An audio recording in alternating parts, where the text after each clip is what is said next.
Hi, everyone, and welcome to episode 48 of the Essential Zodiac Podcast. I'm your host, Cynthia McNulty. And I'm Audrey Famine. I hope everyone had a peaceful Thanksgiving. Holidays can be tough in the best of times, and these last few years would test the patience of the gods. So pat yourselves on the back that you got through it and relax while I talk about the full moon in Gemini. Also, I'm going to give you a meditation at the end of this podcast. So hold off listening to it if you're driving or otherwise engaged in an activity that you need to be aware and alert for. So listen to it when you are home and able to take advantage of the meditation.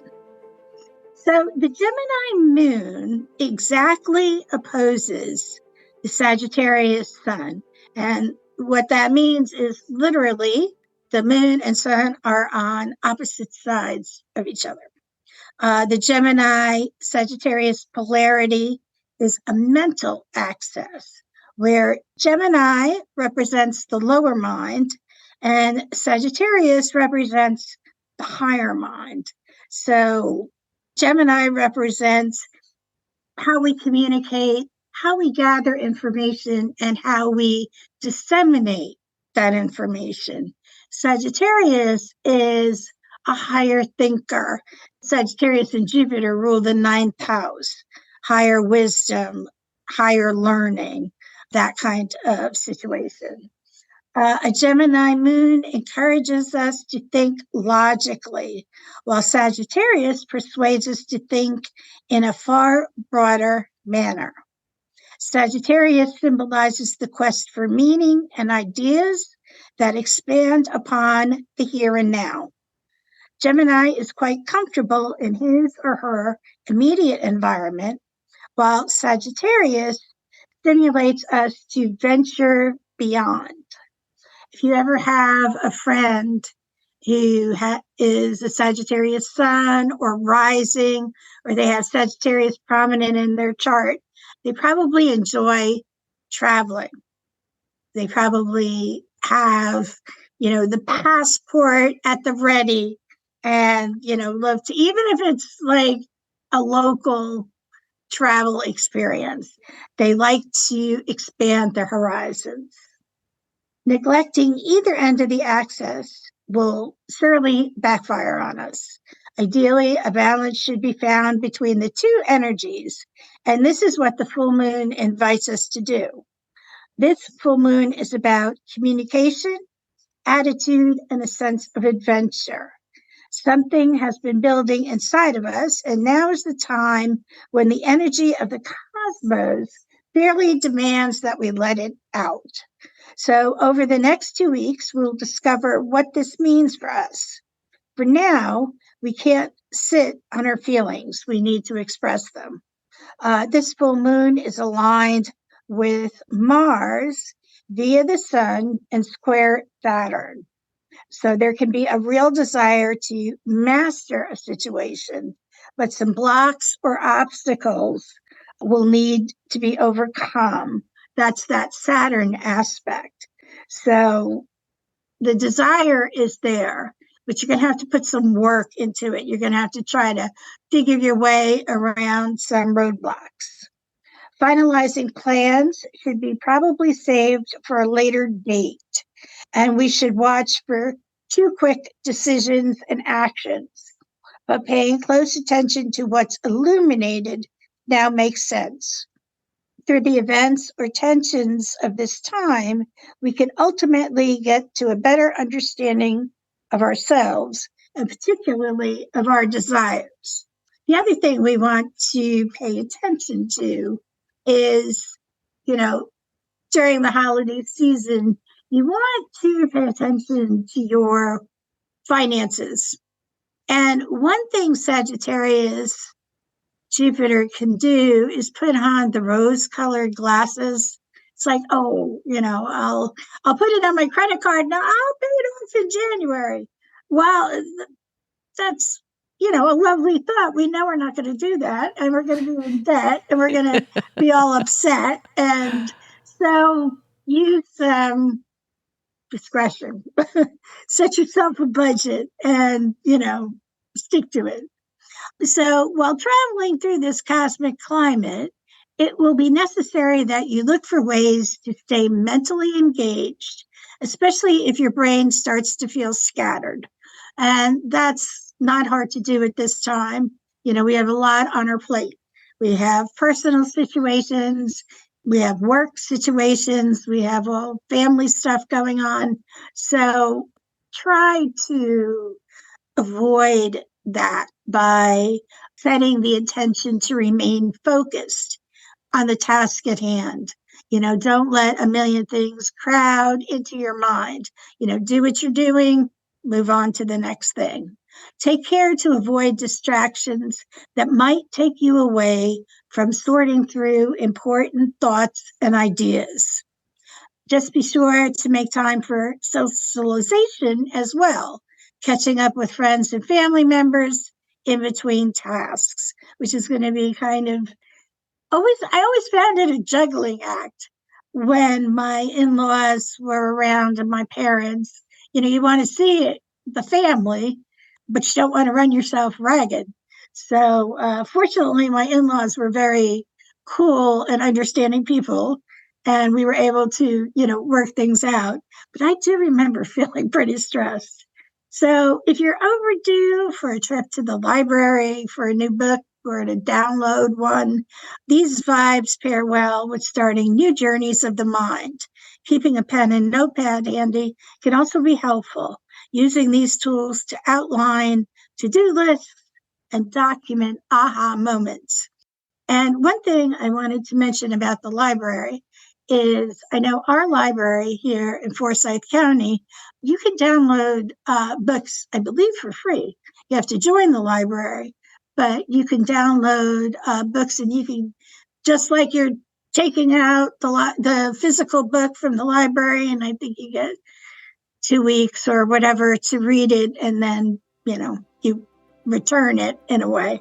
So keep that in mind. My husband and I do that a lot, and it's very convenient, very cool. So I'm going to take a little break right now, and when I come back, I'm going to have that meditation for you. Visit EssentialZodiac.com to learn more about the Happy Birthday offer, the New Year Astro Tarot spread, and the 2024 overview for each of the signs. And now that we're getting close to Christmas, remember that Cindy has gift cards available. Give one to your family members and friends, or maybe that's what you want to ask for yourself. Back to you, Cindy. Thanks, Audrey. So for our meditation, you want to find a place that you won't be disturbed, a place where you feel comfortable, that you can either sit up, lay down, lay on the floor, whatever makes you feel comfortable.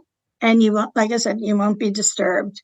You can put some crystals around if you have them, lapis lazuli, sodalite, or amethyst can go around. You can anoint yourself with rosemary oil, geranium, or vanilla oil. Those are very nice. Or if you have some rosemary or geranium incense, you can light that. So what you want to do is take several deep cleansing breaths in through your nose, out through your mouth. You want to let the tension and aggravation of the day just fall away. And you want to keep breathing in through your nose and out through your mouth, letting the peaceful, easy feeling flow down your body from the top of your head, down your shoulders, down your arms to your fingertips. We're going to take another deep breath in through our nose and out through our mouth. And we feel peaceful, and it flows down through our torso, into our hips, down each leg, and out our toes. Now you want to draw awareness to the middle of your forehead. We are going to activate our third eye chakra. So you want to, in your mind's eye, imagine this chakra like a disc, like the lens of a camera. It is located in the middle of your forehead. It is now closed. In your mind's eye, open the chakra like you are opening the camera lens. Visualize a glowing indigo blue pinprick of light at your third eye chakra. Picture this deep midnight blue light as alive, pulsing and vibrating.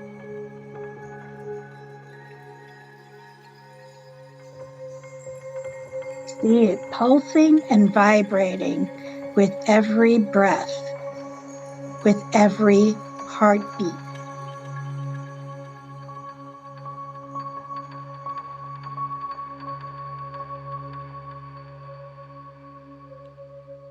Become aware that your third eye is open and radiating light. This light is now about the size of a golf ball.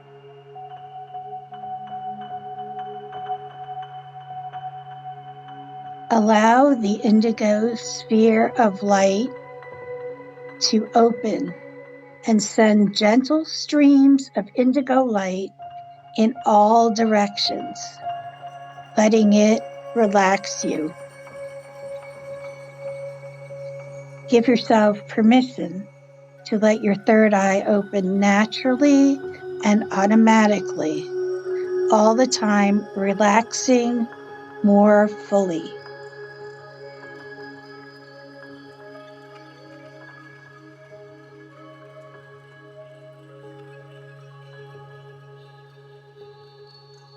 Allow the indigo light to continue to flow through you and out your third eye chakra.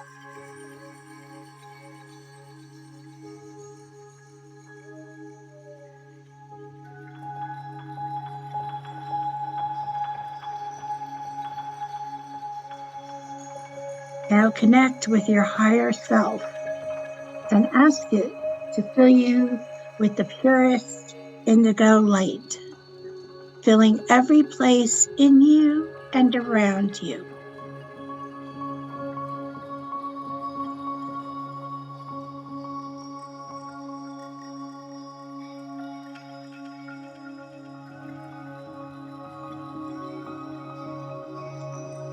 Now I want you to take a deep breath and then exhale. And when you take your next breath in, I want you to inhale. And when you exhale, chant Om. And I'll lead you in that. We will do that 4 times. Now inhale, exhale. Om. Now inhale, exhale.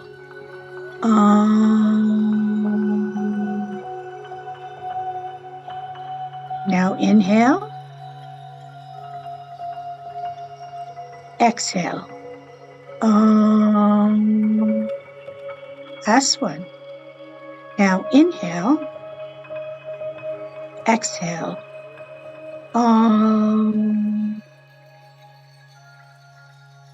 Now let your breathing return to normal. The vibrant indigo light still surrounds you. All the areas of your body absorb this light, and you are energized. Repeat each of the following affirmations silently or loud after it is spoken. I listen to my deepest intuition.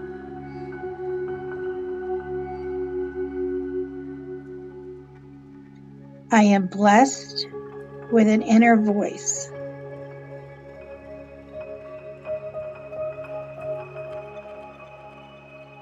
I am enough as I am.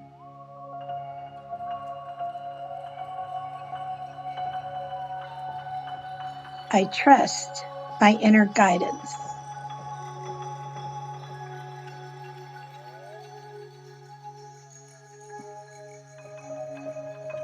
Now spend a couple of minutes in silence as you continue to keep this healing light energized.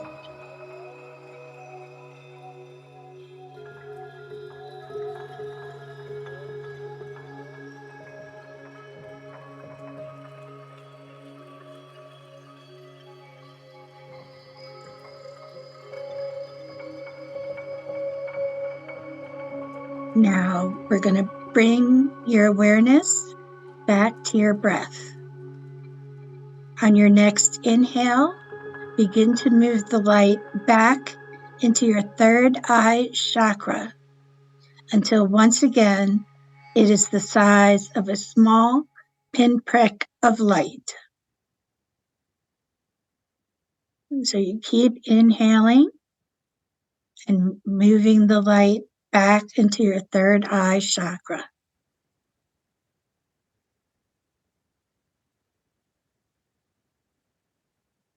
Once it is the size of a small pinprick of light, close your chakra like you would close the lens of a camera.